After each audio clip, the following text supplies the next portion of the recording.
Hi again, welcome to another video, and in this video I'm going to give you an update on the Honda ST50 monkey bike. The last video I did on this was I finished the engine off, putting it all back together, and I plan to do a start up outside. I haven't done that yet, but that will happen.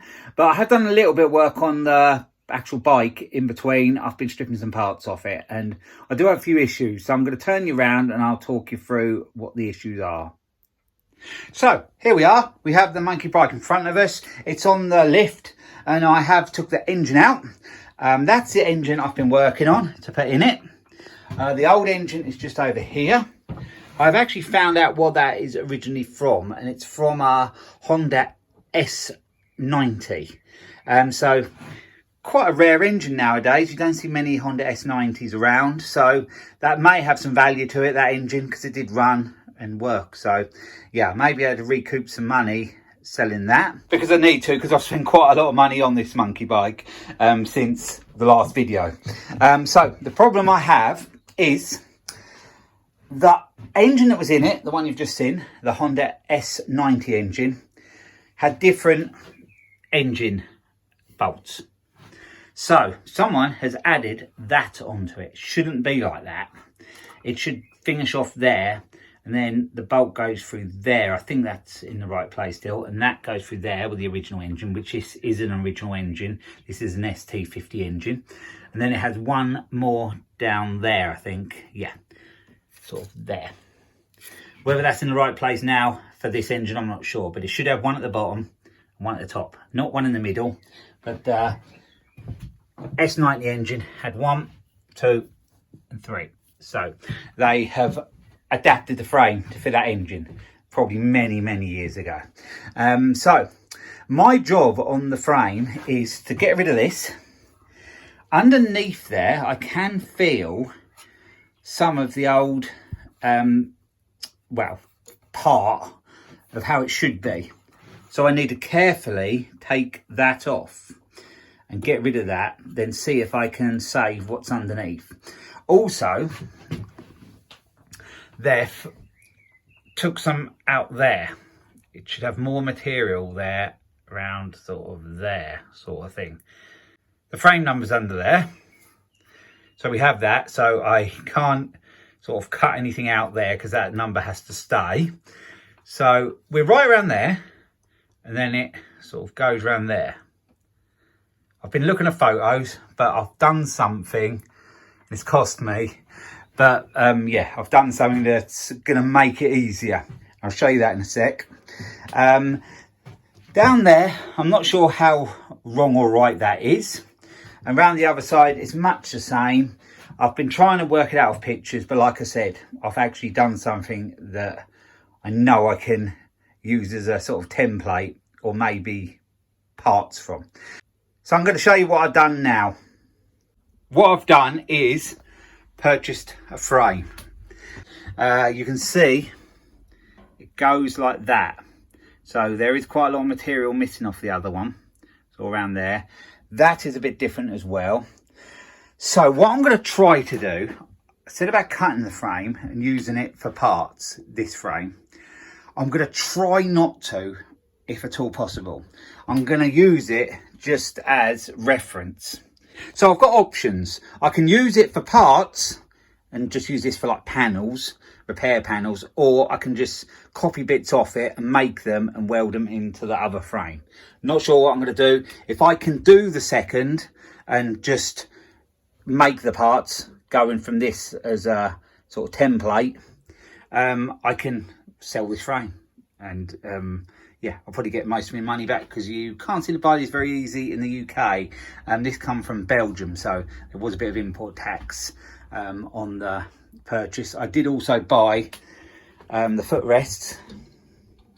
It has a centre stand on it and a side stand, and some proper Honda genuine ST50 handlebars.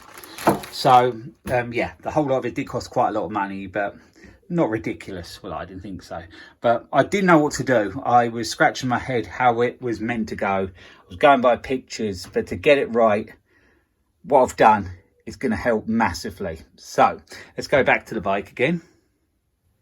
But looking at the rest of the bike, the frame, it's not in bad condition at all. It has had lots of holes drilled, which shouldn't be there. So they will have to be filled in with weld and ground down before it's repainted. You can see it was blue originally there.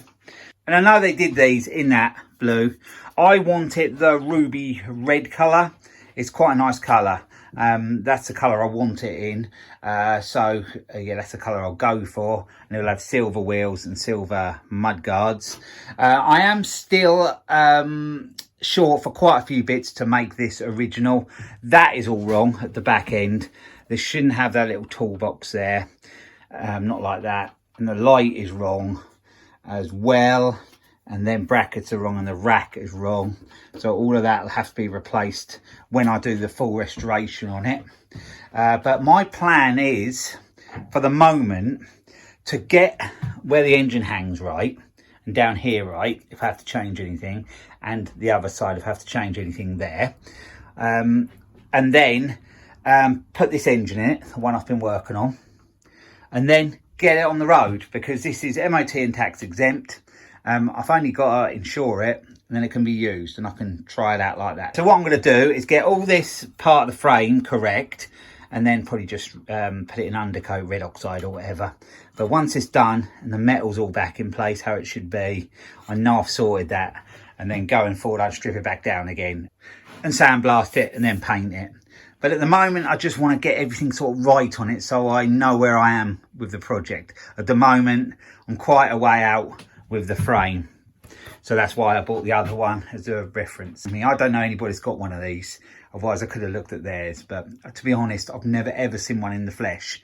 I bought this one, it's the only one I've ever seen in front of me. I've seen pictures obviously, but yeah, never seen one in front of me. So by doing what I've done, it's going to help. But yeah, it did cost a little bit of money, like I said. But like I said, hopefully I can not use the bits off that frame and sell that frame. And also along with that engine, if I can sell that, that's going to recoup quite a lot of money to put back into this bike. This is a project which I bought, which was together and running with that engine in it.